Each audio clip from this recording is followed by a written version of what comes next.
People all the time ask me about the iconic cars in this mythology. When I think of the Dodge Charger, I think of that moment from the first film in the Toretto garage, where Dom and Brian... On me demande souvent quelles voitures emblématiques de cette mythologie ont marqué mon histoire. Quand je pense à la Dodge Charger, je repense à ce moment du premier film, dans le garage Toretto, où Dom et Brian, Vin Diesel a toujours gardé une part de sa vie secrète. Ni la célébrité, ni les films, mais quelque chose de bien plus personnel. Lorsque les portes de son garage privé s'ouvrirent enfin, ce que les gens découvrirent à l'intérieur n'était pas seulement rare, c'était émouvant, étrange et totalement inattendu. Des voitures liées à des tragédies, des cadeaux personnalisés, des souvenirs cachés, et même une voiture que seules 7 personnes sur Terre peuvent posséder. Ce n'est pas seulement un garage, c'est un secret. Et ce qui se cache à l'intérieur vous laissera bouche bée. Car une voiture change tout. Découvrons-le. Section 1. L'homme derrière la machine Vin Diesel n'est pas celui que vous croyez. Bien sûr, vous l'avez vu au volant, fonçant à travers des gratte-ciels ou propulsant des muscles-corps du haut des falaises. Vous connaissez le grondement. Les muscles, le mot « famille » qui résonne dans la franchise Fast and Furious comme un cri de guerre. Mais si je vous disais que derrière tout ce chaos cinématographique se cache un homme qui prend ses moteurs personnellement, que sous les explosions et les pneus brûlés à l'écran, Vin Diesel a discrètement construit quelque chose de bien plus intime et de bien plus surprenant, que cache un homme comme lui dans son garage. Et que disent ces voitures du vrai Vin Diesel? Avant Dom Toretto. Il y avait Mark Sinclair.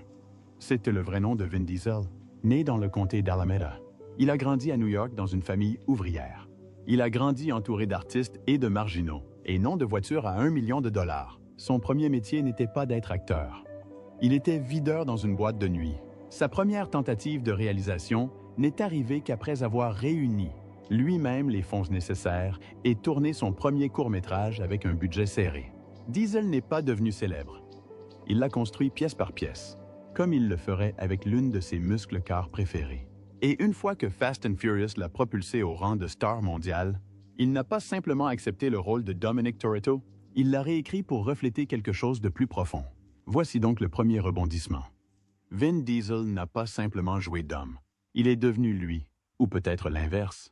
Lors d'interviews, Diesel a admis savoir influencé l'orientation du personnage dès le début, insistant sur une plus grande profondeur émotionnelle, des enjeux plus personnels et, surtout, davantage de voitures importantes, contrairement à beaucoup d'acteurs hollywoodiens qui se contentent de se présenter et de conduire n'importe quoi de tape à l'œil. Diesel, en tant que producteur de la franchise, avait son mot à dire. La Dodge Charger de 1970 n'a pas été choisie pour son esthétique, mais pour son âme. C'est ainsi que Diesel parle des véhicules, non pas en chiffres, mais en émotions.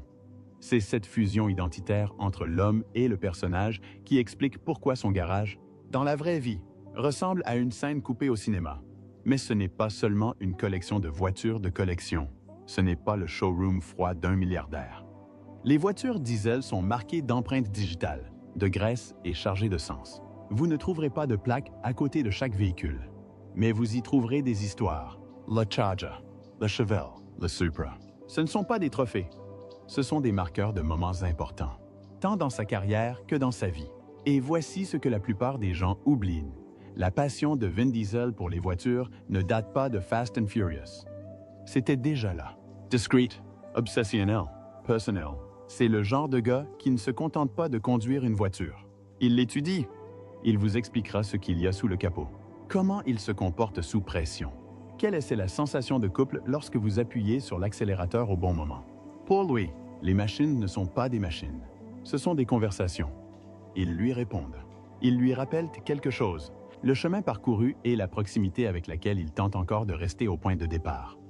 Le plus fascinant, et ce que personne n'avait vu venir, c'est la façon dont ce garage s'est peu à peu rempli de voitures qui n'ont rien à voir avec les films. Quelques-unes, certes, étaient à l'écran. La Chevelle SS de 1970, la Lykan Hypersport de Furious 7, la Dodge Charger Tantrum restaurée. Mais d'autres, elles n'ont jamais fait partie de la franchise. La Pontiac Bonneville de 1960, la Mazda RX-7 de 1993, le Subaru Impreza, un fourgon Sprinter avec réfrigérateur et télévision intégrée, offert par Tyrese Gibson. Elles n'ont pas été choisies par les scénaristes. Mais Pavin. Discrètement, sans cameras, sans cascade. Et à bien des égards, elles sont encore plus révélatrices que les voitures du film. Alors, quand les gens disent avoir ouvert le garage de Vin Diesel et avoir été choqués par ce qu'ils y ont découvert, ils ne parlent pas seulement de chevaux. Ils parlent de la véritable identité de Diesel lorsque le moteur est éteint et que les caméras s'arrêtent de tourner. C'est un homme qui a construit son identité à travers le cinéma. Certes, mais aussi à travers le métal, la graisse et le courage. Et maintenant que les portes de son garage privé sont enfin ouvertes, nous ne voyons pas seulement ce qu'il conduit, nous voyons ce qu'il apprécie. Et ce n'est qu'un début. Section 2, à l'intérieur du garage. Ils n'ont pas seulement ouvert le garage de Vin Diesel, ils ont découvert quelque chose à laquelle personne à Hollywood n'était préparé. Il ne s'agissait pas d'une séance photo-tape à l'œil ni d'une exposition organisée. Ce qu'ils ont découvert était brut. Bouleversant est totalement réel. L'homme qui a passé plus de 2 décennies à réaliser des films sur des courses de vitesse, des moteurs qui explosent et des batailles de rues survitaminées a discrètement construit un garage aussi extrême que les films dans lesquels il joue. Mais voici le hic. Certaines voitures sont emblématiques, immédiatement reconnaissables à l'écran. D'autres n'avaient jamais été vues par le public jusqu'à présent. Et chacune, qu'elle soit célèbre ou oubliée, révèle quelque chose de crucial sur son propriétaire. Pourquoi Diesel garde-t-il la LSS en parfait état sans en parler? Pourquoi conserve-t-il une Supra qui n'apparaît même pas dans ses scènes? Et quel genre de personne achète une voiture avec des diamants dans les phares? On n'entre pas dans le garage de Vin Diesel comme on entrerait dans un showroom. Personne ne vous tend une brochure. Pas de petits cordons de velours bien rangés pour vous indiquer où vous placer. Au lieu de cela, vous obtenez quelque chose de beaucoup plus intime. Chaque recoin du garage a sa fonction. Certaines zones sont réservées au réglage et à l'entretien. D'autres, plus proches de sanctuaires silencieux dédiés à l'automobile, recèlent clairement une profonde signification personnelle. D'un côté, les légendes du cinéma. Les muscle cars et les hypercars dominent. Les fans ont mémorisé ces créations image par image. L'autre côté, c'est là que les choses deviennent intéressantes. C'est là que vivent les véhicules qui n'ont jamais été intégrés à un film rapide et furieux, mais qui reflètent néanmoins la vie de Diesel. Ses valeurs, ses relations. Nous commençons par la Chevrolet Chevelle SS de 1970, une voiture qui n'est pas seulement la préférée de Diesel. C'est pratiquement une extension de lui-même. Vous l'avez aperçu dans Fast and Furious. Fast 5 et brièvement dans Fast and Furious 6. Dom conduit une version fortement modifiée de la voiture lors d'une course de rue, et la voiture réapparaît plus tard dans des flashbacks et des scènes dramatiques tout au long de la série. Mais pour Diesel, la Chevelle n'est pas qu'un simple accessoire de cinéma. Lors d'une interview, il a un jour plaisanté en disant qu'il en avait volé une sur le plateau. Un avantage, a-t-il dit, d'être à la fois acteur principal et producteur. Il a souri en disant cela, mais on voyait bien qu'il ne plaisantait pas vraiment. Celle qu'il possède dans la vraie vie n'est pas chargée de décalcomanie tape à l'œil ni de finition CGI. Elle est épurée, propre, pure. Sous le capot, un moteur V8 de 7,5 litres développant 450 chevaux et 500 lb de couple. Ce couple confère à la voiture une puissance de traction considérable, surtout à basse vitesse, idéale pour les accélérations franches. Et ça se voit. Cette voiture peut passer de 0 à 100 km/h en moins de 5 secondes. C'est plus rapide que beaucoup de voitures de sport modernes, malgré l'âge et la lourdeur de la Chevelle. À son époque, c'était l'une des muscle cars les plus rapides jamais construites. Et la version diesel du monde réel est méticuleusement entretenue. Mais la Chevelle n'est pas tape à l'œil. C'est là tout l'intérêt. Elle est puissante, solide et presque obstinément old school, à l'image de son propriétaire. Le fait qu'elle soit la préférée de Diesel en dit long. Ce n'est pas la plus chère du garage, ni la plus rare, mais elle a du cœur. Et pour Diesel, cela compte plus que la vantardise. Il y a aussi la Toyota Supra de 1994. Pour le spectateur moyen, ce n'est que la voiture du premier film. Celle que Brian, Paul Walker, apporte au garage de Dom en guise d'offrande de paix. Mais pour Diesel, la Supra a une toute autre signification. Ce n'est pas une réplique exacte de la voiture du film. Elle n'a pas la peinture orange vif et ne bénéficie pas des mêmes modifications de course. En fait, elle est plutôt discrète, presque volontairement. Pourquoi? Parce que Diesel ne la garde pas comme une pièce maîtresse. Il la garde en souvenir. La Supra était la voiture de Paul Walker. dans l'univers de Fast and Furious. Certes, mais aussi dans la vraie vie. Walker adorait ce modèle. Celle qu'il conduisait dans le film était équipée d'un moteur 6 cylindres en ligne de 3 litres à double turbocompresseur, développant 321 chevaux et un couple de 315 lb-p. Pour l'époque, c'était impressionnant, surtout compte tenu du châssis plus lourd de la Supra. Dans le film, elle est passée de la casse à un monstre de course de rue. Aux écrans, elle est devenue un symbole. Après la mort tragique de Paul Walker en 2013, la Supra est devenue un hommage. L'un des exemplaires originaux utilisés pour le tournage a été vendu aux enchères pour plus de 500 $. Un prix ahurissant pour une voiture initialement vendue environ 40 $. Mais la version de diesel, elle ne rapporterait probablement pas autant aux enchères. Et c'est bien là le problème. Il ne la garde pas pour son prix. Il le garde parce qu'il lui rappelle son ami. Parce qu'il lui rappelle pourquoi Fast and Furious ne se résume pas à des scènes d'action. C'est une question de connexion. Et puis nous arrivons à la Lykan Hypersport, la voiture la plus chère de toute la collection. Seulement 7 exemplaires ont été produits. Diesel en possède un. Pensez-y une seconde. Il existe plus de films Fast and Furious que de Lykan Hypersports. Cette voiture coûte 3,8 millions de $. Ce n'est pas une faute de frappe. C'est la 3e voiture de série la plus chère de l'histoire. Et pour cause. Sous le capot se trouve un moteur 6 cylindres à plat biturbo de 3,7 litres développant 780 chevaux et un couple de 708 lb-p. Il accélère de 0 à 100 km en 2,8 secondes et atteint une vitesse de pointe de 393 km/h. Des performances dignes d'une Formule 1. Mais la vitesse n'est même pas le plus fou.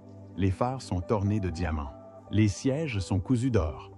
Les matériaux intérieurs peuvent être personnalisés, incluant rubis, saphir et même platine, selon les préférences du propriétaire. Autrement dit, il s'agit moins d'une voiture que d'un concept car. Le rêve d'un milliardaire devenu réalité. La version de Diesel, comme tout le reste de son garage, est personnalisée, mais il n'a jamais révélé publiquement le type de bijoux qu'il avait choisi. Peut-être trouvait-il cela trop indulgent pour en parler. Peut-être voulait-il garder quelque chose pour lui. Ce que nous savons, c'est ceci. Une Lykan Hypersport a été présentée dans Furious 7, dans l'une des scènes les plus surréalistes de la franchise, lorsque Dom et Brian la conduisent d'un gratte-ciel d'Abu Dhabi à un autre. Puis à un autre encore. Cette voiture, bien sûr, était une réplique de cascade, fabriquée avec des matériaux moins chers. Mais Diesel possède la vraie voiture, et contrairement au film, la sienne ne sera pas projetée d'une fenêtre du 20 et étage. Pourtant, parmi toutes ces machines uniques, une voiture se distingue par son silence. La Dodge Charger Daytona de 1969.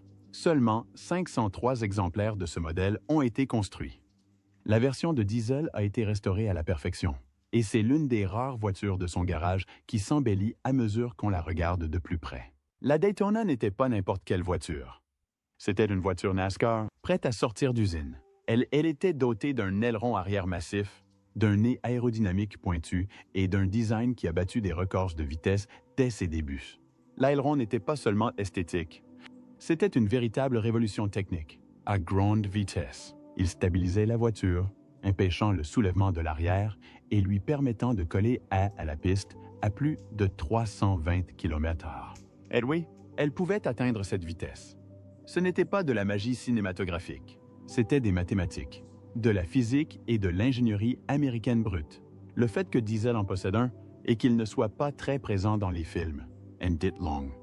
Cela montre que toutes les voitures de sa collection ne sont pas visibles. Certaines sont là parce qu'il apprécie la science qui les sous-tend, parce qu'il sait ce qu'elles ont signifié pour l'histoire de l'automobile, parce qu'il respecte leur vocation. Toutes ces voitures, qu'elles valent un demi-million ou plusieurs millions, ont une fonction différente de celle que l'on attend. Pour la plupart des collectionneurs, la rareté et la valeur de revente sont primordiales. Pour Diesel, c'est une question d'identité, de mémoire et d'émotion. Certaines voitures lui rappellent Paul, d'autres lui rappellent une machine et rappellent son chemin parcouru. D'autres encore lui rappellent le genre de machines qui ont marqué une époque, où conduire consistait à sentir la route et non à regarder un écran. Ainsi, lorsque les gens ont l'occasion de jeter un œil à ce garage pour la première fois, ils ne voient pas seulement de l'acier et du cuir. Ils découvrent une sorte d'autobiographie, écrite non pas avec des mots, mais avec des moteurs, des châssis et des chevaux. Le choc ne vient pas des prix. Cela vient du caractère délibéré de la collection. Chaque voiture a sa place, sa raison d'être, sa signification. Ce n'est pas un musée. Ce n'est pas une salle d'exposition. C'est un atelier, une banque de souvenirs. Un espace où histoire et machine se rencontrent. Section 3. Trésors cachés et aventures inattendues. Si vous pensiez que le garage de Vin Diesel n'était rempli que d'hypercars à 1 million de dollars et de légendes de Fast and Furious, détrompez-vous. Car derrière les V8 rugissants et les muscles cinématographiques se cache une collection tout à fait différente. Plus silencieuse, plus étrange et, dans certains cas, étonnamment pratique. Voici les voitures qui n'ont jamais été portées à l'écran. Celles qu'on ne voit pas garées sous les projecteurs ou filant à toute allure sur des autoroutes retouchées par CGI. Mais elles révèlent une facette de Diesel que les fans ont rarement l'occasion de découvrir. Quel genre de voiture conduit une star de film d'action lorsqu'elle ne tourne pas? Quel genre de machine un homme comme Diesel choisit-il lorsqu'il ne s'agit pas de vitesse, mais de vie? Commençons par un monstre, la Pontiac Bonneville de 1960. Ce n'est pas le genre de voiture qu'on pilote. C'est le genre de voiture qu'on pilote. Avec près de 6 mètres de long d'un pare-chocs à l'autre, la Bonneville est un chef-d'œuvre d'ingénierie américaine datant d'une époque où « plus c'est gros, mieux c'est » n'était pas un slogan marketing, c'était un principe de conception. Ce n'est pas une pièce de collection fragile, construite comme un char d'assaut. Elle est dotée de larges ailes, d'imposants accents chromés et d'une capacité d'assise suffisante pour accueillir la moitié des acteurs de Fast and Furious. À sa sortie, elle était considérée comme l'une des berlines grand format les plus luxueuses des États-Unis. Dotée de vitres électriques, d'une transmission automatique et d'un moteur V8 à haut taux de compression. La Bonneville était à son époque un symbole de prestige et de confort. Une voiture pour ceux qui souhaitaient rouler avec style sans sacrifier les performances. Aujourd'hui, c'est une bête oubliée. La plupart des moins de 40 ans n'en ont jamais entendu parler. Mais Vin Diesel en possède une. Pourquoi? Parce que ce n'est pas une question de pertinence, c'est une question de présence. La Bonneville possède une autorité que peu de voitures modernes peuvent égaler. Elle n'a pas besoin d'aller vite. Elle existe simplement comme une sculpture avec un moteur. La version diesel a été restaurée, mais pas trop polie. Les traces d'usure sont encore visibles. L'intérieur a vieilli, mais reste confortable. C'est le genre de voiture dans laquelle on s'assoit pour se remémorer l'ambiance des voitures d'autrefois. Lord, volontaire, résolument large. Pas d'écran tactile, pas de Bluetooth, juste du chrome, de l'acier et du poids. C'est une voiture qui vous invite à ralentir. Et pour quelqu'un comme Diesel, qui évolue dans un secteur où tout va très vite, c'est exactement le but. Il y a aussi la Plymouth Barracuda de 1970. Celle-ci ne suscite pas autant d'attention que la Charger ou la Chevelle. Mais pour les amateurs de muscle cars, la Cuda est une icône. Elle fut l'une des premières pony cars à rivaliser avec la Ford Mustang et la Chevrolet Camaro. Au fil du temps, elle devint culte. Avec sa silhouette agressive, ses lignes fastback élancées et son échappement rugissant, la Barracuda était née pour intimider. Sous le capot, le modèle diesel abriterait un gros moteur Hemi 426, surnommé l'éléphant en raison de sa taille et de sa puissance. Ce moteur à lui seul justifie l'achat de cette voiture. Développant plus de 425 chevaux, il fut l'un des premiers V8 de série à percer sur le marché des voitures de course. Mais la Cuda de Diesel ne se résume pas à la force brute. Elle rappelle une époque où le style était aussi important que les performances. La façon dont les prises d'air du capot se fondent dans la calandre avant. La symétrie des panneaux arrière. La façon dont les vitres s'affineront vers la ligne de toit. Tout est intentionnel. Cette voiture est conçue pour être vue, mais pas forcément reconnue. La plupart des spectateurs d'un film Fast and Furious ne la remarqueraient même pas. Mais les vrais passionnés de mécanique savent exactement ce que c'est. Et puis, passons à quelque chose de très différent. La Mazda RX-7 de 1993. Celle-ci a bel et bien des liens avec la franchise Fast, surtout si l'on tient compte des apparitions de Dom dans des films de drift ou de l'influence de Tokyo Street Racing dans les films ultérieurs. Mais la RX-7 de Diesel n'est pas un accessoire de cinéma. C'est un clin d'œil personnel à une autre forme de vitesse. La RX-7 est connue pour son moteur rotatif Wankel, une conception unique qui n'utilise pas de piston traditionnel, mais un rotor rotatif. Cette conception lui confère des régimes élevés et une sonorité douce et caractéristique, presque extraterrestre. La RX-7 est légère, agile et extrêmement réactive. Elle est tout le contraire d'une muscle-cœur. Là où une Dodge Charger gronde et fonce, la RX-7 glisse et virevolte. C'est une voiture conçue pour l'agilité, pas pour la force brute. Pourquoi Diesel posséderait-il une telle voiture? Parce qu'il respecte l'ingénierie. Parce qu'il comprend que la vitesse n'est pas unidimensionnelle. La RX-7 représente une école de pensée différente, le minimalisme japonais contre la domination américaine. De plus, la RX-7 bénéficie d'une importante communauté de modeurs. Les propriétaires adorent les peaufiner, les régler et les rénover complètement. Et connaissant le goût de Diesel pour la mécanique manuelle, il est fort probable que sa version ne soit pas de série. Mais la partie la plus surprenante du garage de Vin Diesel n'est peut-être pas celle des muscle cars ni des voitures préparées. Ce sont les véhicules pratiques. Oui, pratiques, ceux qu'on n'associe pas du tout à Dom Toretto. Celles qu'on ne s'attendrait pas à voir garées à côté d'une Lykan Hypersport ou d'une Dodge Daytona. Et pourtant, elles sont là. La BMW M5 2010, par exemple. Élégante, sobre et professionnelle. Avec son moteur V10 sous le capot, elle développe 500 chevaux et abat le 0 à 100 km/h en environ 4 secondes. Mais ce n'est pas une voiture de luxe.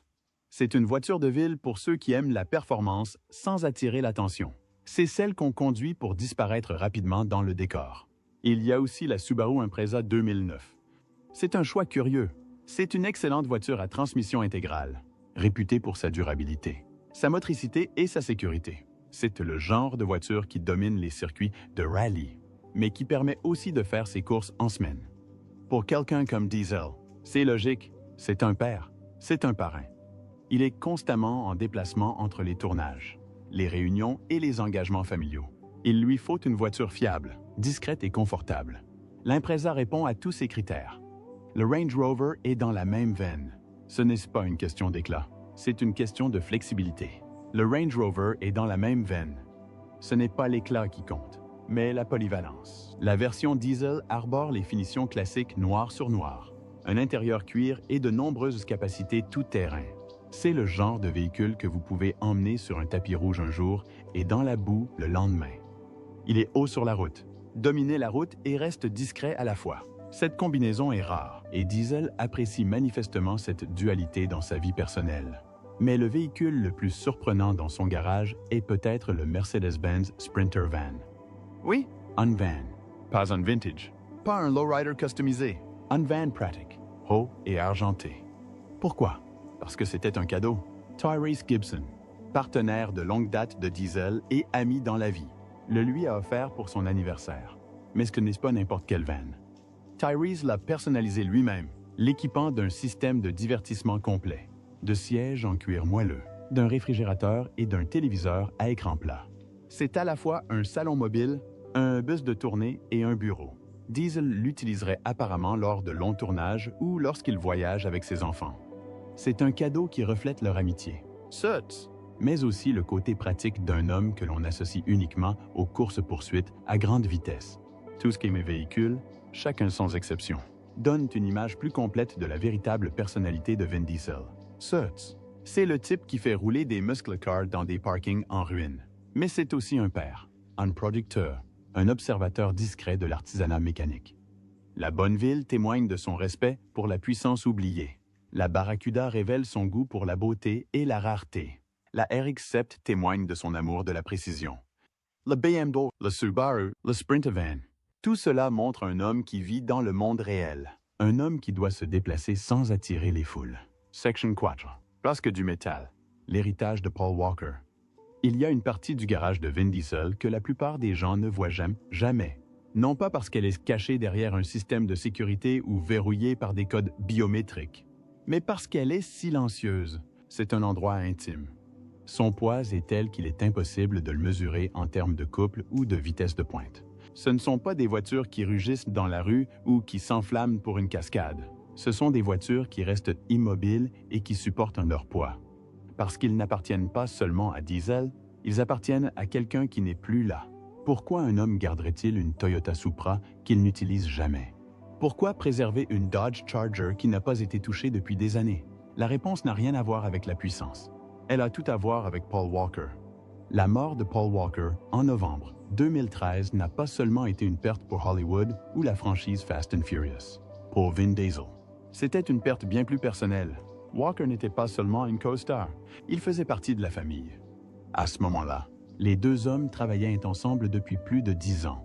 Leur alchimie à l'écran, dans les rôles de Dom et Brian, reposait sur une amitié réelle. Une amitié qui se développait entre les prises au gré de longues conversations, de plaisanteries et d'un respect mutuel. Et lorsque cette amitié a été soudainement rompue, Diesel n'a pas seulement été en deuil, il a changé. Dans les interviews qui ont suivi la mort de Walker, Diesel a eu du mal à contenir ses émotions. Ce n'est pas quelqu'un qui se confie facilement, mais là, c'était différent.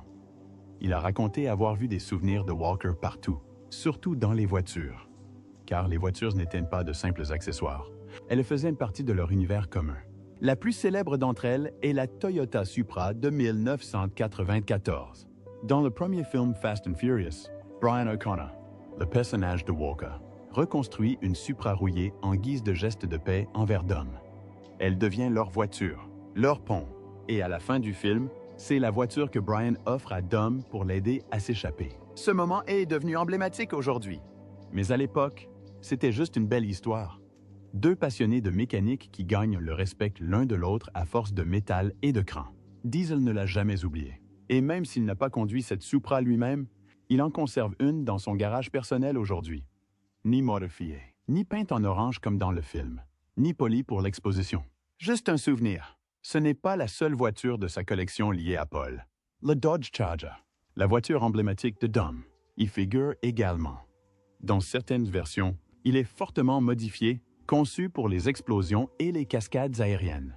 Mais dans le garage de Diesel, il existe une version qui ne roule pas. Elle est propre, couverte lorsqu'elle n'est pas utilisée et garée avec soin. Car cette Charger n'appartenait pas seulement à Dom. Elle faisait partie de l'héritage commun de Diesel et de Walker. Les films ne se concentraient jamais vraiment sur les voitures, mais sur ce qu'elles représentaient. Loyauté, fraternité, sacrifice. Et cette idée perdure bien au-delà des véhicules. Diesel est le parrain de Meadow Walker. Le fils de Paul, il n'a pas pris ce rôle à la légère. En fait, il la considère comme un membre de sa famille. Le jour de son mariage, c'est Diesel qui l'a accompagné jusqu'à l'hôtel. Pas pour la publicité, pas pour le spectacle, mais parce que c'est ce que fait la famille. Et pour honorer Paul encore plus, Diesel a prénommé sa plus jeune fille Pauline. Ni en passant, ni comme deuxième prénom. Son nom rappelle chaque jour la mémoire de quelqu'un qui a changé sa vie. Dans les années qui ont suivi la mort de Walker, Diesel a développé une série de rituels personnels, des façons de se souvenir, de lui rendre hommage, de garder Paul présent. Il se rend souvent seul au garage, surtout avant le début des productions de Fast and Furious. Il vérifie les voitures, s'assure que la Supra est propre, passe ses mains sur le capot de la Charger. Il a dit que dans ces moments de calme, il discute avec Paul. Que vous y croyez ou non n'est pas la question. Ce qui compte, c'est que pour Diesel, les voitures sont au cœur des conversations. Même les films Fast and Furious sont devenus des vecteurs d'hommage. Après la mort de Paul, la franchise aurait pu prendre une autre direction. Plus d'explosions, de nouvelles stars, des changements commerciaux. Mais Diesel a insisté pour préserver la mémoire de Brian. Dance Furious 7. La scène finale ne se termine pas par une course-poursuite ou un accident. Elle se termine par deux voitures, celle de Dom et celle de Brian, qui s'éloignent l'une de l'autre sur une route ensoleillée. La caméra s'attarde. Il n'y a pas de mots, juste une envie de conduire. Et cette scène, écrite et finalisée avec la participation de Diesel, était plus qu'un adieu cinématographique. C'était réel. C'était personnel. Il ne s'agissait pas seulement de garder une Supra au garage. Il s'agissait de préserver la sensation de ce dernier essai. Que les fans le remarquent ou non. Parfois, c'est le nom d'un personnage. Parfois, c'est une référence dans les dialogues. Parfois, c'est dans la musique. Mais c'est toujours là. C'est pourquoi ces voitures ne sont pas que des véhicules. Ce ne sont pas des investissements. Ce ne sont pas des symboles de statut social. Ce sont des monuments commémoratifs sur roues, des machines qui gardent la mémoire. Diesel ne les collectionne pas parce qu'ils se sont rares. Il les collectionne parce qu'ils sont sacrés. Il ne les exhibe pas. Il les protège. Il y a aussi des gestes moins connus, des choses que Diesel n'a jamais vraiment rendues publiques. Lors de certains anniversaires, il est connu pour allumer une bougie dans le garage et passer du temps seul avec les véhicules liés à Paul. Il aurait conservé des notes manuscrites entre lui et Walker. certaines glissées dans la boîte à gants. Une source proche de Diesel a raconté avoir trouvé une photo de Paul soigneusement pliée dans la visière du chargeur. Vieille, décolorée, mais toujours là. Merci d'avoir regardé. Si vous avez aimé, n'oubliez pas d'aimer, de commenter et de vous abonner. Cliquez sur la vidéo suivante pour découvrir d'autres contenus passionnants.